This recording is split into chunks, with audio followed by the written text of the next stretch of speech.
आज हम कंडक्टर की बंच डायमीटर निकालेंगे। इसके लिए हम फार्मूला 3n² + 3n + 1 = n। यहाँ पर n जो होता है वो नंबर ऑफ़ लेयर्स होता है, नंबर ऑफ़ लेयर्स, और जो कैपिटल N है वो है नंबर ऑफ़ स्ट्रैंड। अब मान लेते हैं कि हमें निकालना है 30 वायर्स का, मान लेते हैं 14 वायर्स, 14.3 का, यानी कि 1.0² mm। ये हमारा बन रहा है, इसका स्ट्रैंड डायमीटर निकालना है, बंच डायमीटर। रैंडमली एक साथ जब बंच हो जाता है उसका डायमीटर, तो यहाँ पर 3n² + 3n + 1 = n क्या है, 14 है। 14 हमें लेयर निकालने हैं, कितने लेयर हैं, उसके बाद हम डायमीटर निकालेंगे बंच का।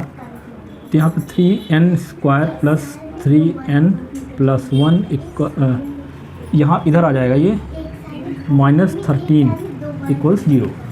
ठीक है। अब हमें एक फार्मूला हमने पढ़ा है ax² + bx + c = 0। यहाँ पर x = -b + -√b² - 4ac / 2a। इसी से हम कंपेयर करेंगे, तो यहाँ पे x है n, तो n हो जाएगा -b है 3 यानी -3। यहाँ पे हमें प्लस लेना है, क्योंकि माइनस लेने पर इमेजिनरी नंबर आएगा, हमें वास्तविक नंबर लेना है। √b² यानी 3 × 3 9 -4a, ये है 3 × c है हमारा 13 -13 / 2 × a, ये हमारा है 3। इसको हम 3 + √12 × 36 6 और 12 × 12 × 15 156 - +9 / 6।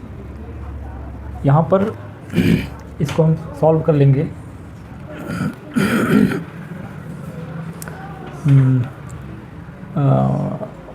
165 √165 -3 / 6, तो हमारा आ गया 1.6408।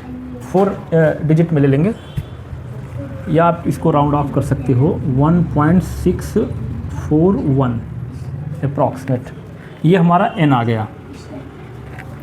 अब हमें एक और फार्मूला हमें पता होता है, पता होना चाहिए, 2n + 1 bracket close * d = capital D। यहाँ पर जो स्मॉल d है वो है स्ट्रैंड डायमीटर, सिंगल स्ट्रैंड की डायमीटर है, डायमीटर, और जो कैपिटल D है वो बंच डायमीटर है, बंच डायमीटर। अब हमारा जो n निकल कर आया है 1.641 + 1 इंटू d कितना है हमारा, डायमीटर ऑफ स्ट्रैंड है 0.3 का हमने लिया है, इंटू 0.3 = d, तो d इक्वल्स हो जाएगा हमारा, को हम मल्टीप्लाई करके ऐड कर लेते हैं।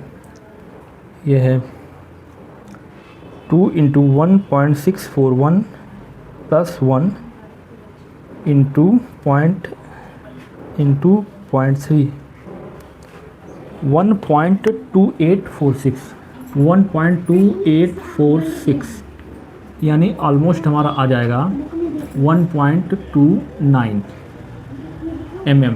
ये हमारा बंच डायमीटर है, बंच डायमीटर है ये। अब जैसे जो मिनिमम थिकनेस, जो एवरेज नॉमिनल थिकनेस होती है, एवरेज जो थिकनेस होती है 1² mm की क्लास 2 के लिए, वो 0.70 mm। अब आपको निकालना है COD। मान लेते हैं हम 0.757 mm ही लेते हैं थिकनेस, तो 1.29 बंच डायमीटर प्लस थिकनेस, क्योंकि इस तरीके से रहेगा, ये बंच हो गया, यहाँ पर इंसुलेशन चढ़ गया, इधर भी थिकनेस, इधर भी थिकनेस, तो 1.29 + 1.4 ये हो जाएगा हमारा जो ओडी हो जाएगी वायर की 269 यानी ऑलमोस्ट 2.70 mm। यदि 14 तार 0.3 का है तो मिनिमम 2.7 की ओडी रहनी ही रहनी चाहिए। इससे नीचे है तो हमारा थिकनेस में फेल हो जाएगा। ठीक है, ये है हमारा overall dimension of 1.0 square mm।